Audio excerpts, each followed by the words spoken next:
Quando tudo sai do controle, o que o caos revela sobre quem você é?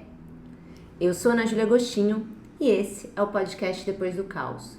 Um podcast que nasceu para a gente falar sobre como a forma que a gente age diante dos desafios revela verdadeiramente quem somos e quem a gente pode se tornar. Se você está de volta aqui, seja muito bem-vindo novamente. E se é a sua primeira vez ouvindo, muito feliz de te ter aqui. No episódio de hoje, a gente está com a Carol Mucida. Eu conheci ela na Virada Sustentável em 2024. Ela é daquelas mulheres potentes que, quando entram no ambiente, chamam a atenção pela luz dela, pela potência. Seja muito bem-vinda, Carol. Muito obrigada pelo seu tempo, muito obrigada por você estar aqui. Eu vou falar brevemente um pouquinho sobre a Carol e depois ela vai se apresentar. Ela é fundadora e sócia na Cora, que é uma empresa de consultoria com missão de desenvolver a agenda socioambiental das empresas, principalmente PMEs, então pequena e microempresa, que muitas vezes não acha que pode ter uma agenda de sustentabilidade, de preocupação sustentável. Então a Cora foca exatamente nesses clientes, construindo sempre projetos de impacto positivo. Ela é engenheira de produção formada pela Universidade Federal de Juiz de Fora, com intercâmbio acadêmico na California State University of Northridge, nos Estados Unidos. Ela é pós-graduada em Direitos Humanos, Responsabilidade Social e Cidadania Global pela PUC Rio Grande do Sul. Ela também é fundadora do Conexão Favela, ONG que desde 2019 atua na promoção de direitos para jovens periféricos em São Paulo, a partir do acesso à informação e educação. Então é isso, a Carol é engenheira, trabalha no terceiro setor, agora empreende. Então seja muito bem-vinda. Carol, conta um pouco de você, se apresenta para quem não te conhece ainda. Bom dia, boa tarde, boa noite, para a hora que você estiver nos escutando. Primeiro, muito obrigada, Aninha, pela oportunidade, pelo convite para estar aqui no Depois do Caos. É uma proposta muito, acho que inspiradora e ao mesmo tempo provocativa para falar de alguns aspectos, né, da nossa vida aqui enquanto convidados, para além, né, do escopo profissional, daquilo que tem ali no nosso currículo, que está ali bonitinho no LinkedIn. Me senti muito honrada, apresentada por você. Eu vim de uma cidade pequena, de 14 mil habitantes, e, assim, morei lá mais, assim, praticamente metade da minha vida, né? Fiquei lá até os meus 16 anos, e foi onde eu me formei enquanto ser humano, tive toda ali a influência da minha família, a criação num lugar de muita natureza. Eu morei durante todo esse tempo em um sítio, em fazenda, minha família está nesse lugar, então venho da zona rural. Lá em Minas a gente fala da roça, né? Então é bem isso mesmo. E fui criada assim, com o pé na terra, envolvida aí com muito próxima, né, com esse contato, e hoje eu entendo que faz muito sentido até pelas minhas escolhas profissionais. Eu entendo o quanto isso me moldou e me despertou para essa relação e essa conexão homem-natureza, que eu acho que aos poucos a gente foi perdendo bastante, assim, principalmente vivendo na cidade. E eu falo de algo que me marcou muito enquanto formação e que eu levei para a minha vida profissional também, foi a minha relação com o voluntariado. Então, eu sempre conto assim, eu sou uma pessoa extremamente criativa, sonhadora, realizadora, então me envolver com a comunidade sempre fez sentido para mim. E eu fui ensinada pelos meus pais, a minha mãe, Maria do Carmo, o meu pai, Tinto. Eles são fundamentais assim em serem um exemplo para mim, porque eles são um exemplo de liderança, de um lugar de envolvimento com a comunidade, do trabalho social, que eles me ensinaram pelo exemplo, e não foi direcionando o que eu tinha que fazer, mas mostrando porque eles se envolviam. Então, com certeza, isso me moldou, e daí, inquietude, eu sou uma pessoa bem incomodada, assim, conformada, num sentido positivo que eu falo, porque eu sempre busco muito esse lugar de justiça, esse lugar de equidade, então isso vem desde sempre. Eu era aquela pessoa, e sou ainda, muito um perfil mediadora, que quer estar ali entendendo os dois lados, sou uma pessoa que me envolve e navego em diferentes ambientes também. Então, isso direcionou muito o meu caminho. E eu, nesse lugar de entender que tinha uma missão maior, eu sabia que eu ia sair da necessidade, que eu falava, gente, eu tenho algo para fazer nesse mundo, para retribuir. Eu me sinto muito privilegiada, sinto que eu venho de um ambiente que eu tive uma estrutura e que eu tenho muito amor, então, de alguma forma, eu tenho que retribuir isso para o mundo, sabe? Enquanto você falava, né, foi muito interessante, você falou na verdade, 3 pontos que me chamaram muita atenção. Ser inconformada, como ressignificando o ser inconformada e aproximando querendo ou não, quando a gente vê o mundo num caos, para mim me deu a sensação que você conectou aquilo que muitas pessoas falam como utopia, de um mundo melhor, como se isso fosse uma utopia, só que de uma forma prática, você traz isso para o dia a dia, né? Então, tanto na nossa vida, então o caos, pegando o macro caos que existe no mundo, e também existem em diferentes camadas da sociedade, como você bem colocou, mas trazer também para a gente e conseguir fazer algo para mudar. Não ficar falando, o mundo é assim, a humanidade é assado. Né? Trazer essa inconformidade e ressignificando como algo extremamente positivo. Com certeza, e eu acho que isso resume bem esse meu perfil sonhadora e realizadora. E eu trago isso da minha base. Meu pai é uma pessoa extremamente sonhadora, criativa, então eu pego esse lado aí da referência masculina na minha vida e da referência feminina da minha mãe, que é uma pessoa que executa, que realiza. Então, eu acho que é uma soma de partes que elas são muito complementares. Eu não espero construir um super plano mirabolante e depois que estiver tudo perfeito, eu vou lá e vou fazer. Tanto que é aí que vem uma história de um grande caos na minha vida, que foi no ano final da minha faculdade, em 2017. Eu sabia que o meu próximo passo era ir para um lugar maior, porque eu já tinha feito o intercâmbio, eu tinha mudado de país, eu tinha trabalhado em 2 grandes empresas como engenheira mesmo, na parte de ferrovia, metalurgia, então eu tinha visto um pouco de tudo do que eu queria na graduação, e eu tinha certeza e uma convicção que eu tinha que buscar processos seletivos trainees, que era a minha porta aberta para ir para uma cidade maior, e não imaginava que seria São Paulo, porque eu achava São Paulo grande demais, né? E estou aqui há quase 10 anos. Tudo bem. E foi aí o caos do último ano, justamente porque eu encarei esse momento dos processos seletivos e eu tomei uma decisão de sair do meu estágio, onde eu estava, e entendi que eu precisava dar foco nesses processos seletivos e ia terminar a minha faculdade, estava na fase de conclusão de TCC, só que veio uma surpresa, uma outra disciplina chamada automação da produção, ela é basicamente um laboratório que você tem que fazer as máquinas funcionarem a partir de uma programação. Era 0 ou 1, ou você acertava ou você errava. Se o motor não funcionasse, você tomava 0. Eu lembro que ele foi o que acabou com o meu semestre, porque aquela primeira prova valia a maior parte da disciplina. E por que eu estou contando isso? Eu estava inscrita em quase 30 processos seletivos, a maioria em São Paulo, para várias grandes empresas, e eu estava na final de alguns processos. E eu falava, gente, se eu vou passar, eu tenho muita confiança que em algum eu vou passar, e se eu passar e não conseguir ir, porque eu não vou conseguir o meu diploma por causa dessa disciplina, eu vou ficar mais um semestre por causa dessa disciplina. E tudo acontece do jeito que tem que ser. Eu insisti muito, eu dei o meu melhor, mas de fato aquela primeira prova me prejudicou num nível que eu não consegui passar nessa disciplina e eu fiquei mais um semestre na faculdade só por causa dessa disciplina e o processo seletivo da empresa que eu estava na final congelou. E nessa foi assim um sinal do tipo, beleza, então a minha vaga tá lá, tá me aguardando. E foi o timing certinho de concluir a minha graduação no fim do ano.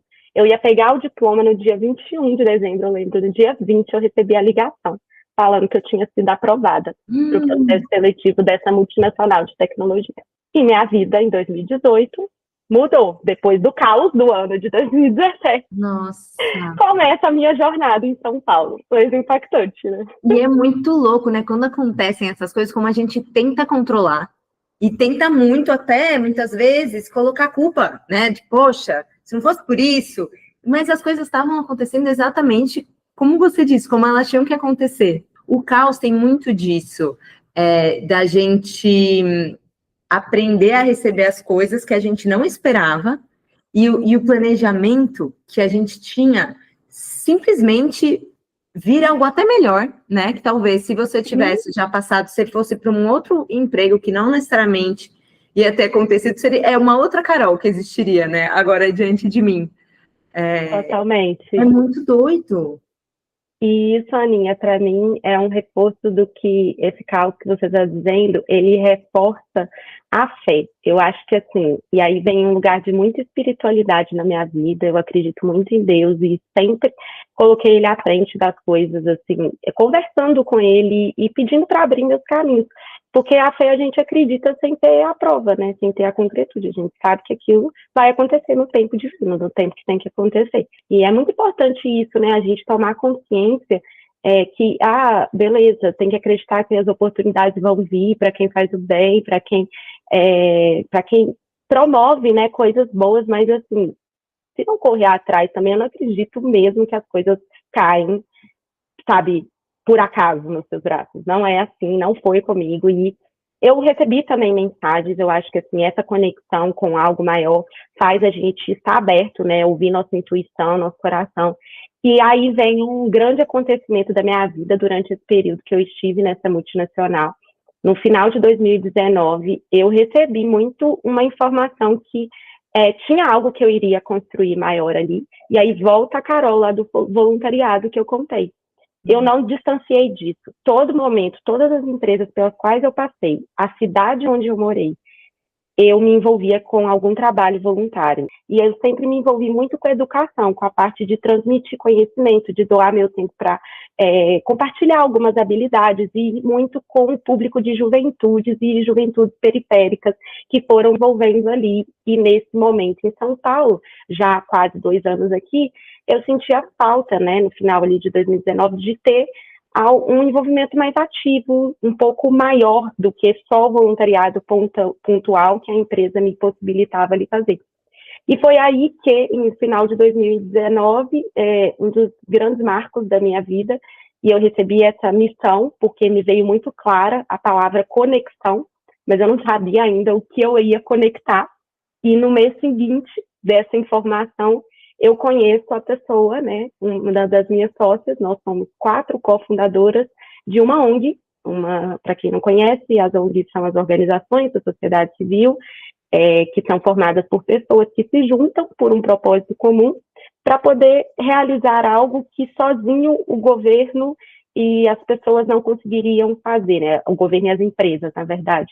Então, as ONGs, elas suprem uma lacuna da sociedade mesmo, e muito além do que a gente escuta de entidades sem fins lucrativos, que vai muito para esse lugar da caridade, que também é do assistencialismo, mas a gente funda uma ONG que chama Conexão Favela. Então aí o Conexão veio junto com Favela, porque a gente entendeu uma oportunidade que a gente tinha de conectar realidades diferentes, onde muitas vezes a sociedade construiu muros, de dar acesso à informação para o jovem periférico, para que ele pudesse sonhar o futuro que ele quisesse. Enfim, e aí eu entendi que tinha algo maior ali para a gente fazer. Eu tinha um lado que eu tinha um relacionamento com pessoas que detinham muito conhecimento, né? Eu estava vivendo uma imersão em tecnologia nesses anos que eu estava trabalhando ali nesse contexto, e eu vi um lugar de muita escassez. Então, por que não levar, né, onde tinha muito para onde tinha pouco?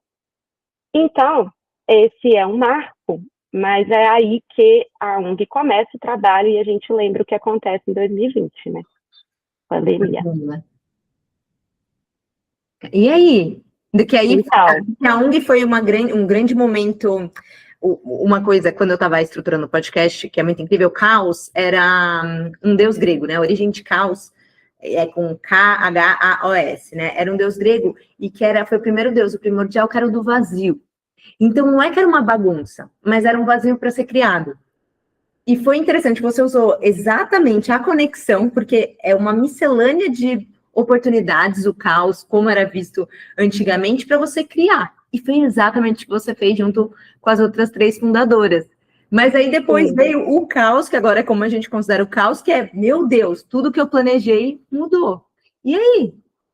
Que foi um caos para todo mundo, mas com gravidades e particularidades muito diferentes. Então, isso escancarou ainda mais a desigualdade social do nosso país. E foi aí que eu não podia mesmo ficar de mãos cruzadas. Você me fala, você tinha um sonho de criar uma ONG? Eu acho que não se sonha isso, porque se você está construindo, né, uma organização assim, é porque existe um grande problema social que precisa ser resolvido. E vem muito pelo incômodo e pela vontade de fazer diferente, de agir, né? Uhum. E é aí que a gente foi caminhando para isso. A nossa oficialização mesmo foi em 2020, durante a pandemia, quando tiramos o CNPJ, começamos, de fato, a construir as instâncias de governança, a estruturar as áreas, a trazer mais voluntários. Só que naquele momento a gente já tinha uma série de ideias e projetos que foram mapeados a partir de uma primeira visita à comunidade, porque esse foi meu pedido. Eu precisava conhecer aquela realidade, conversar com aqueles jovens, antes de trazer qualquer ideia, porque a escuta no território ela é fundamental, porque você não pode querer chegar como a pessoa, né, ali, salvadora da parte que vai querer resolver o problema, que às vezes é isso, você não conhece aquela realidade, você não conhece aquele problema. Então, eu acho que aí começa esse lugar da empatia, de fato, que é a escutativa, que é quando você entende quais são as demandas a partir do que você ouviu da pessoa que está nessa situação vulnerabilizada. A região, né, na Zona Norte, o Jardim Peri, onde é a favela que é a principal beneficiária, né, e o local de atuação, na verdade, da ONG, eu entendo que a gente, no nosso lugar de privilégio, não saía de casa, estava em home office, mas vi quem precisava estar o dia na rua, e que essas pessoas perderam o trabalho, não tinham como trabalhar e não tinham o que comer. E é aí que volta o lugar. Como que eu vou falar de educação se está faltando comida na mesa? Eu vi aquilo, eu fui lá, entendi a carência, a vulnerabilidade dessas pessoas. Não tem como eu cruzar os braços e simplesmente, entre aspas, dizer o que eu vi, né?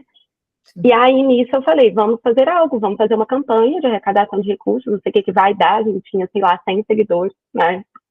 E o pessoal também maluco topou minha ideia, e nós éramos ali um grupo de umas 5, 6 pessoas no início, né, da ONG. A gente conseguiu, sim, arrecadar muitos recursos para distribuir cestas básicas. E eu não imaginava a proporção que isso ia tomar, e foi um trabalho, né, de uma campanha que, primeiro, a gente não sabia nada sobre a pandemia, a gente achou que 1 mês ia acabar, 2 meses passou, 3 meses. Essa campanha durou 8 meses, foram mais de 120 mil reais arrecadados e mais de 1.500 cestas doadas. E ali a gente já alcançou eram quase 1.000 famílias mapeadas na comunidade, famílias com 4, 5 pessoas. Então, assim, isso foi um trabalho que as pessoas não entendiam por que isso estava chegando ali, se era a prefeitura que estava mandando, quem que era esse Conexão Favela, e a gente começou a aproximar e conhecer as pessoas assim, né, no assistencialismo. Mas é aí que vem o momento, né, que a gente precisa virar essa chave, porque a ONG nasce com um propósito muito claro de educação, e a gente tinha o entendimento que em algum momento as coisas iam acalmar para a gente retornar ao território. Então, vem o ano que é o ano, com certeza, de virada de chave da ONG para esse propósito educacional, e é o principal ano de causa da minha vida, 2021. Eu entrei num processo de transição de carreira. Eu passei por um layoff e nesse momento que várias empresas estavam passando por esses grandes cortes, né, pelo período que a gente estava. E aí eu tive um convite, né, do universo, bom, vou voltar para a tecnologia? Posso, tá aqui, superaquecido o mercado, tenho já uma experiência bem significativa, posso voltar se eu quiser. Sim. Mas eu já estava muito envolvida com a ONG. Só que eu sabia que a ONG não dava para ser minha fonte de renda também, que a gente ainda não tinha uma saúde financeira para isso. E decido ir para o terceiro setor. Eu falo, agora que vou usar dessas habilidades, de todas as competências que eu desenvolvi no corporativo, para poder contribuir com um setor que, para quem não entende, o terceiro setor é o setor das organizações sociais, né? Eu trabalhava até então no segundo setor, que é o setor que visa o lucro, né? O setor das empresas, e o primeiro é o governamental. E então, nesse novo contexto para mim, um novo universo, aprender muitas coisas. Por mais que eu já estivesse com a ONG, eu estava numa fase de aprender esse novo mecanismo, né, como funciona, porque é um sistema de operar diferente, e eu entro para trabalhar numa organização americana. E eu fui trabalhar eu ia trabalhar na execução de projetos para juventudes periféricas, o mesmo público, só que fazendo a gestão de projetos. E aí eu sou atravessada acho que pelo que eu posso dizer que foi a coisa mais desafiadora que eu já vivi na minha vida. Não sei se vai ter algo igual, mas eu começo a atravessar um processo de luto. Na pandemia eu perdi meu pai, ele morreu por Covid. Então, assim, eu falo que eu morri em vários momentos também nesse processo de luto. Ele aconteceu, né, o dia que meu pai morreu foi exatamente o dia que eu ia começar nessa organização americana. Foi a mesma data, dia 4 de maio de 2021. E aquilo para mim foi muito simbólico, porque como ele era muito minha referência dos trabalhos sociais, por se envolver assim também, tanto ele quanto minha mãe, mas assim, ele já sabia que eu estaria nesse lugar. Então, eu sei que é aquilo, foi tudo muito rápido, todo mundo vivendo incertezas, e eu encarei uma transição de carreira após esse layoff, agora com um fator muito expressivo, assim, muito impactante para mim, que era que eu tinha acabado de perder uma das pessoas que eu mais amo. E foi assim que eu ressignifiquei esse luto nesse processo.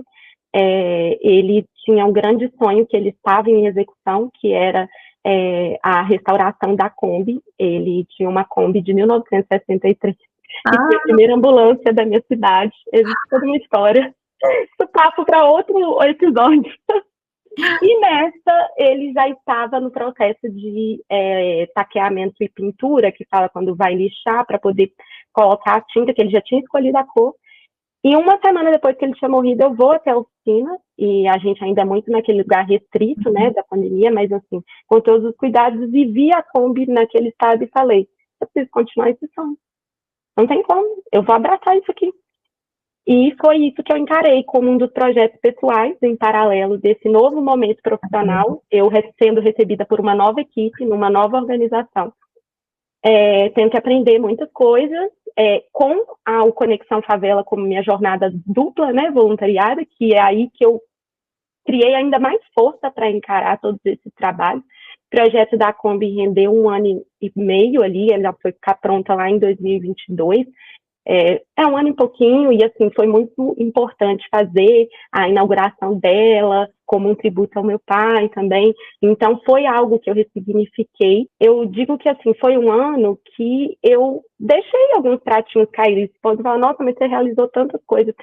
Sim, mas eu tive dificuldades ali de relação comigo mesma, com o meu parceiro, o distanciamento, né? O luto provoca isso. O luto, ele é muito sobre você valorizar ainda mais a vida, mas ao mesmo tempo você se desconecta de algumas coisas mais materiais, assim, até autoestima mesmo falando, sabe? O que você vê no espelho ali, isso muda muito o que você valoriza. E eu acho que eu tive muita compreensão e a parceria do meu marido, né, que na época era meu namorado, de entender esse meu distanciamento, e dos amigos também, né, porque assim, eu realmente precisei me fechar e dar conta, onde para mim o dar conta vinha muito do realizar, porque era uma forma de me manter viva, conectada. O trabalhar foi para esse lugar, mas aí eu tive que dosar, porque foi o pezinho em quase 2 burnouts ali, finalizados pela minha terapeuta, minha psicóloga, que até hoje estou com ela. Então terapia salva, e realmente foi uma ferramenta para mim,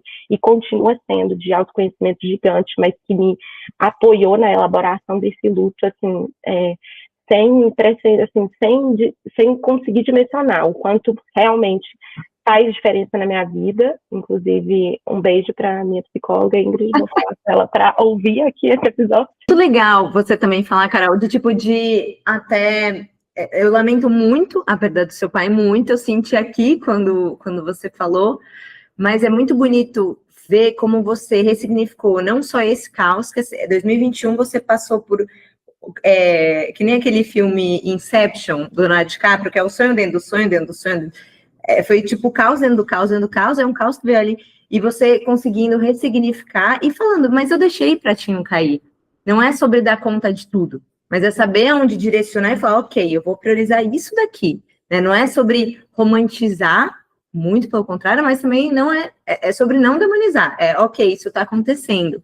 E você falou muito da fé, né? Como tem esse lugar de fé. E aí eu até achei interessante, porque todos os momentos, se tem uma linha condutora, é o momento que as pessoas, aí seja no Conexão Favela, a humanidade se une, as pessoas se uniram, vocês conseguiram um valor incrível, né, arrecadar. Quando acontece o que acontece com seu pai, você também teve um apoio muito grande, então me parece que em todos esses momentos de caos, apesar de extremamente complexos, foi um momento também de muita união, que você pôde, né? Eu enxergo e valorizo muito o fato de estar no caos, ele te ensina muitas coisas, ele te faz criar estratégias de como lidar, de como fazer essa gestão de crise na vida, assim, não só profissionalmente, mas equilibrando os pratos e priorizando o que vai cair, beleza, depois eu vou lidar com esse prejuízo aqui, e eu tive que lidar no ano seguinte, foi uma reconstrução, tanto do meu orçamento, quanto da reaproximação com vários amigos que eu acabei pedindo contato, e assim, eu sou uma pessoa muito de cultivar as relações, então isso para mim foi muito difícil, doeu mesmo, mas é aquilo, né, eu acho que o luto, ele traz uma dor visceral, e ele te ensina muito, sabe, ele te ensina muito a valorizar os aspectos que precisam ser valorizados da vida no tempo coerente das coisas. Eu passei a estudar muito, assim, a ler muito sobre isso. São livros que sempre estão na minha cabeceira, assim, que eu viro e mexo. Todo ano quase eu leio um livro que fala sobre a morte, porque falar sobre a morte é falar sobre a vida, né? E o jeito que a gente escolhe viver ela aqui. E isso me ensinou muito, assim, eu tenho certeza que isso me preparou e me trouxe coragem para todos os outros desafios que eu vivi depois e que eu ainda vou viver. Eu perdi muitos medos, assim, que eu tinha, porque é isso, muita coisa cai por terra. O caos é realmente uma lembrança de que a gente está vivo, porque as coisas vão acontecendo e vão mudando, e vão para um caminho que a gente não esperava. E assim, se eu olho para o passado e vejo todos os momentos de caos que eu tive, assim como você, na hora não estava fácil, mas depois existe sim uma gratidão por tudo que aconteceu. Não, né? Na hora é extremamente confuso, complexo, mas depois você fala, caramba, eu passei dessa ponte, dessa muralha, desse desafio, e agora eu sou essa pessoa que eu escolhi ser, agora. Aquilo aconteceu, eu não tinha o que fazer. O Covid veio, a gente não teve o que fazer. Mas o que a gente vai fazer diante disso, ou quando você viu 1 milhão de jovens sem acesso à educação, é um desafio. Você escolheu como olhar para isso e mudar. Então, isso é muito, muito forte, muito bonito. E fala sobre caráter, a forma que a gente age diante de um caos, do desafio. E assim, muito especial te escutar, Aninha, e entender que também eu vivi no meu cosmos, no meu universo, no meu caos, mas era um caos que estava sendo vivido de forma coletiva.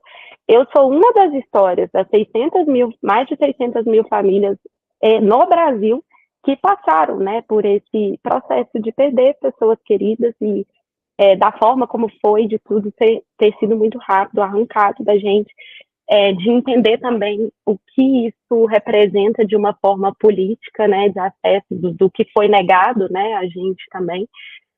E isso me deu mais força ainda para lutar pelas minhas causas, né, pelo que eu acreditava. E eu acho que assim o que me ensinou foi o que você falou. Eu não, momento nenhum eu sinto que eu estive sozinha, seja pela compreensão das pessoas que depois eu retornei e entenderam meu distanciamento e respeitaram isso e sabiam bem o que eu estava passando, seja pelas pessoas que eu escolhi como aliadas ali naquele momento. Eu acho que em qualquer situação de caos, na vida é sempre muito importante você ter aliados. Eu sempre busco ter mentores, que é muito importante, e para aspectos e objetivos diferentes também. Eu falo que, assim, lá em 2023, eu estava num negócio de impacto, trabalhando para uma empresa em um propósito que eu acreditava, fazendo essa articulação entre organizações sociais e empresas, isso depois que eu saí lá da ONG americana. Então, estava num caminho da minha trajetória e da minha carreira que fazia total sentido, continuando meu trabalho e fazendo a ONG se estruturar ainda mais, conseguir expandir, né, sua visibilidade, seu impacto também. Hoje, a ONG já tem um cálculo de mais de 6 mil pessoas impactadas nesses 6 anos de organização. Então, eu entendi aí, em 2023, eu fui fazer uma mentoria de criatividade. E era um lugar de me reconectar com esse lugar da Carol criativa, que o processo de luto também apagou alguns detalhes ali sobre isso. E eu via e entendendo a minha marca pessoal, a autoridade que eu vinha construindo sobre isso, como as pessoas me enxergavam muito mais criativa do que eu mesma dizia que eu era. Eu tinha uma ONG e eu não me enxergava criativa. Eu falei, gente, como pode isso? Beleza, trabalhei uma pessoa, né, profundo, trabalho de autoconhecimento constante, porque ele nunca acaba, e na terapia também. E aí, essa minha mentora, grande amiga, Andressa Caetano, na época, me despertou muito para isso, do que era o novo negócio que eu ia construir. Eu falava, gente, não tem mais tempo de construir nada, assim, eu estou lidando com uma carga horária já muito intensa de trabalho, mas eu já me via como consultora de negócios para empresas. Isso foi uma clareza após o final do processo de mentoria. E eu deixei de lado todos os meus crachás. Eu saí da empresa que eu estava, eu decidi que eu ia deixar a ONG também, porque era um momento de virada do estatuto, né? Ele previa 4 anos de gestão, e eu estava completando os meus 4 anos. E quando eu olho para o, será que eu vou continuar mais 4 anos como presidente, e os meus planos, né, tanto de carreira quanto de maternidade, e eu via que talvez o voluntariado tinha tomado uma proporção meio exagerada na minha vida, eu precisaria dar um tempo disso, porque eu sou uma pessoa que me dou completamente, assim. Só que não tem como você cuidar dos outros sem cuidar de você antes, e eu aprendi isso da pior maneira, pela exaustão.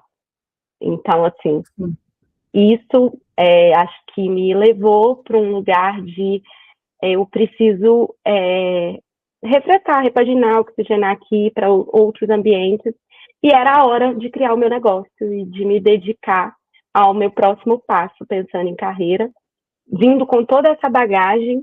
Como eu ia atuar como consultora? Vieram, né, todos os questionamentos, até um momento que eu tenho viagens na vida que eu falo que as viagens são realmente portais de transformação, dependendo da forma que você vai experienciar o lugar, se conectar com a cultura local e resgatar as informações que você precisa.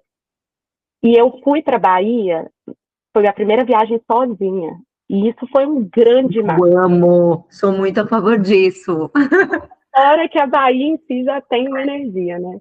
E eu voltei de lá entendendo que eu tinha ido buscar coragem. E a coragem para esse próximo passo, para construir o meu negócio, que não era mais uma organização social, uma empresa, com fins lucrativos, com a intenção de promover impacto positivo. Claro, isso eu não ia desassociar, eu queria continuar trabalhando no contexto de impacto social. E eu tinha muito para oferecer no lugar, assim, de reconhecer essa minha trajetória e perceber que essa minha navegação entre empresas, organizações sociais, e num lugar de trabalhar projetos de impacto social, entendendo que as empresas têm sua responsabilidade, até pela minha formação em direitos humanos e responsabilidade social, como tornar isso mais prático para que as empresas implementem isso a partir do conhecimento que elas geram impacto, mas muitas vezes elas não medem, não monitoram isso e não comunicam da melhor forma. E também não se comprometem, né, a melhorar, e quando eu falo impactos socioambientais, a empresa conseguir se responsabilizar por aquilo que ela faz e reduzir o impacto negativo que ela tem. E é aí que eu percebo uma lacuna onde eu consigo atuar. E eu vindo de grandes empresas, né, eu via uma demanda e acho que realmente uma demanda latente, que eu falava assim, que eu percebia de mercado, das pequenas e médias não terem um profissional, não terem uma equipe, e comecei a validar isso, criei um modelo de negócio, fui conversar novamente amigas, referências, empresárias que eu conhecia e que eu sabia que me abriria essas portas para trocar essas ideias. Então, o que a gente leva dos lugares que a gente passa são os relacionamentos, não tem dúvidas. É muito bonito. Você falou, né, da sua história, são vários fragmentos, é como se fossem pedaços de quebra-cabeça que você foi guardando e você não sabia que ia ter uma grande imagem, e que tem. Então, você foi pegando pedacinhos e pedacinhos, fragmentos, e até seus e dos outros, né, que você foi pegando, foi entendendo até você juntar. E que é onde você está, com toda a clareza, né? Quando você, de fato, na sua Cora, que também tem o desafio, que eu acho que vai ser super legal você falar, porque a Carol tem algumas soluções, claro, para empresas, caso você tenha empresa, mas também para você como pessoa física, do que você pode fazer para mudar e para ter consumos mais conscientes ao seu redor. Mas até antes, eu achei muito bonito que enquanto você falava, ficou muito claro que, e é uma decisão nossa, né? Mas o caos a gente pode enfrentar sozinha ou não. E quanto mais a gente tiver, né? Então, se você está passando por um momento de caos, existem uma série de estratégias, que você falou da terapia, eu também faço, é fundamental. Então, claro, não é todo mundo que pode fazer terapia, mas poder compartilhar, né? Não se sentir sozinha ou sozinho nesse momento de caos, né? Ter uma comunidade, um apoio, porque no caos é quando a gente fica mais vulnerável. É quando a gente precisa da coragem que você falou, que eu até arrepiei quando você falou que você foi buscar lá na Bahia a coragem. Porque, de fato, é sobre isso. E às vezes é isso. Se você não pode para a Bahia buscar coragem, está dentro de você. É que é só uma lembrança externa que está dentro da gente. Então, quanto mais a gente traz o caos para esse lugar, de, ó, eu estou realmente vulnerável. Está acontecendo coisas que eu não esperava. Então, preciso de ajuda para sair desse lugar. Preciso de ajuda, preciso conversar, preciso falar, preciso trocar, né? E saber que tá todo mundo passando pelos seus próprios caos, né? Eu chego no momento que eu contei, nossa, entendi que eu ia atuar como consultora em sustentabilidade para as empresas, na sensibilização para o tema, na parte realmente de educação e conscientização sobre os aspectos socioambientais do negócio, e sempre fazendo essa mobilização do indivíduo, né, do olhar também para o seu papel individual e o que ele interfere, os impactos que ele leva para o coletivo. E eu escolhi novamente não estar sozinha, porque eu entendi que seriam outros desafios. E aí vem, primeiro, a parte de construção da minha marca pessoal, junto com a nova marca da Cora, da minha empresa, que eu vinha construindo. Existe, lógico, a Cora era uma empresa nova, mas a Carol, que é a liderança, né, e a fundadora, ela já tem uma bagagem de mais de uma década de experiência.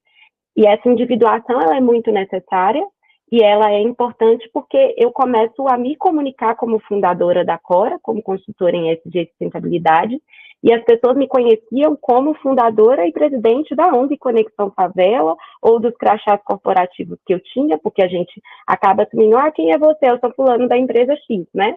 E isso é muito desafiador, porque aí eu venho agora me posicionando e tendo que mudar todas as minhas estratégias, e eu escolho investir no meu negócio no momento que eu vou para um encontro, e eu falo que esses ambientes, né, de empreendedorismo feminino, eles realmente fortalecem a gente. Eu conheço uma comunidade, que é o Golden, que é uma mentoria avançada para negócios, também de uma grande amiga, a Amanda, que hoje, como minha mentora, sabe o quanto amadureceu tudo, tanto a minha empresa, quanto eu, como empreendedora, como liderança dela. E ela me deu um feedback esses dias que faz muito sentido com o que está acontecendo. E foi o desafio, inclusive um dos meus programas, esse que você comentou, que eu já falo sobre ele aconteceu com uma ideia que eu tive voltando desse encontro lá no início do ano. Foi um encontro lá próximo de Belo Horizonte, e eu volto para São Paulo com a ideia de lançar esse desafio, e eu lanço ele na semana seguinte, em 24 horas, mais de 40 pessoas topam e entram para esse programa de repensar seus hábitos e suas ações que constroem um mundo melhor, entendendo que a gente pode ser mais sustentável, que é possível, e dando as sugestões das mudanças que você deve fazer ao longo desses 21 dias. E eu tinha já o escopo na minha cabeça, isso que era muito louco. Eu coloquei no papel e eu não esperei estar maravilhoso, perfeito para poder rodar. Eu fui com aquilo que eu tinha e ela falou muito isso. O seu negócio acontece em movimento. Eu falei, caramba, eu sou essa pessoa mesmo. E eu preciso experimentar e testar. E foi dali que já foi segunda, terceira edição, foi só melhorando. A gente está no momento que as mudanças climáticas é uma pauta urgente, está sendo totalmente discutida, é o tema que está no momento. Eu estou muito confiante do que eu tenho entregado para as empresas que eu já estabeleci parceria, que eu fiz trabalhos esse ano. Eu tenho percebido, de fato, o quanto tem transformado a mentalidade das pessoas quando eu levo esse aspecto mais educacional. E, enfim, eu acho que é um lugar muito da Carol e de toda a bagagem que eu trouxe, que eu levo para a Cora. Então, a Cora está crescendo enquanto empresa e aguardem, porque tem muita coisa para vir aí para 2026. Então, eu queria que você falasse um pouco, para quem está ouvindo a gente, quando a gente está diante e eu sou muito essa pessoa também, eu sou inconformada com coisas que acontecem no mundo. Eu não consigo também falar, é assim. E você, que é uma sonhadora e realizadora, que muitas vezes as pessoas separam isso, né? Como, não, até como algo negativo, quem é muito sonhador, e você conecta os dois muito bem. Então, o que você tem para falar para quem está ouvindo a gente e também são inconformados, por onde essas pessoas podem começar? Aí, seja aqui internamente, seja aqui conteúdos que elas podem consumir, por onde elas podem começar para realmente... eu até gosto... Quando eu também ajudei em algumas ONGs, e me falaram uma vez que eu estava secando gelo. E eu lembro que eu levei para uma terapeuta que eu fiquei em choque. Eu falei, nossa, como alguém pensa isso?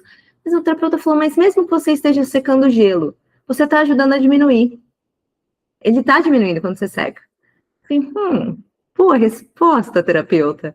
E eu levei isso para mim, nunca respondi para ninguém. Então, quero muito que você fale de tudo que você trouxe aqui, algumas dicas mesmo, sabe? Para quem está do outro lado, para também falar, posso ser uma sonhadora e realizadora também, ou sonhador e realizador. Muitas dicas, mas se eu puder, eu penso em uma que ela, para mim, ela abre caminho para várias outras, e foi para mim assim também, essa receita funciona. E eu falo que se você se abre para doar, e aí a doação que eu estou falando, eu acredito muito que o doar transforma, e pode ser doação de tempo, doação financeira, de habilidades, talentos que você vai compartilhar, e eu apoio as causas que eu acredito, então conhecer sua causa de coração é muito importante também. Eu apoio 3 organizações no esporte, na educação e a causa da natureza. A da educação nem preciso falar, né, que é a própria ONG, e eu dissemino muito isso, essa ideia, porque sempre tem como a gente apoiar. E eu acho que esse lugar que a gente sai das mãos atadas e de falar, nossa, mas se eu fizer aqui, o pouco que eu vou fazer não vai fazer a diferença. Se a gente tiver essa mentalidade, realmente não vai. Mas, assim, entendendo que o exemplo, ele não inspira, não só inspira, ele arrasta. Então, se você faz, você comunica, você lança essa ideia, conversa na roda dos seus amigos, fala o que você apoia, onde você se envolve. Se você puder doar tempo, eu falo, tem tanta gente que o mundo está muito ruim em alguns aspectos, realmente está. Ouvi um cientista falando isso, não sou eu que sou pessimista, é o mundo que está péssimo, realmente. Tem momentos que a gente desanima, mas eu sou uma pessoa muito otimista e eu acho que, assim, acredito que muitos problemas do mundo poderiam ser resolvidos se as pessoas se prontificassem a fazer trabalho voluntário em algum momento, sabe, da vida ali, para elas conhecer outras realidades. Eu acho que quando você se aproxima de uma realidade bem diferente da sua, novos caminhos e horizontes se abrem, assim. Você conheceu o caos alheio, e que muitas vezes que a outra pessoa, para você, na sua perspectiva, é um caos. Às vezes, para outra pessoa que está lá, é a vida. Né? Então, você também mudar essa perspectiva faz com que você abra de um jeito, e até a forma como você encara os seus próprios caos de uma forma diferente também, e com o coração aberto e vulnerabilidade também. Não é comparar caos, Mas ela fala, entendi que existem muitos outros tipos e que eu posso ter uma força aqui para superar o que eu preciso superar e talvez, quem sabe, até auxiliar aqui do outro lado, né? Ai, Carol, muito, muito obrigada. Foi uma honra te ter aqui. Você é maravilhosa, é extremamente inspiradora. Muito obrigada pelo seu tempo, por compartilhar sobre a sua história, várias dicas extremamente práticas. E você é uma verdadeira sonhadora realizadora que, para mim, eu acho que é uma meta linda, assim, de vida, sabe? Minha mesmo, que eu acho que quando a gente consegue sonhar e realizar, eu acredito sim tem, claro, metas materiais que a gente quer, mas eu acho que isso é interno, é algo que brilha de dentro para fora, e que você faz isso cada vez mais e mais. Muito obrigada. Ai, obrigada. E se eu tiver inspirado uma pessoa, um ouvinte aqui do podcast, eu já estou muito feliz que a gente continue se inspirando, se apoiando. E parabéns por essa iniciativa, Aninha. Muita prosperidade para o Depois do Caos, porque depois do caos tem um arco-íris também. Obrigada. Um beijo. E obrigada a você também por ter escutado até o final. Seguimos. Espero que você tenha gostado e até a próxima quinta-feira.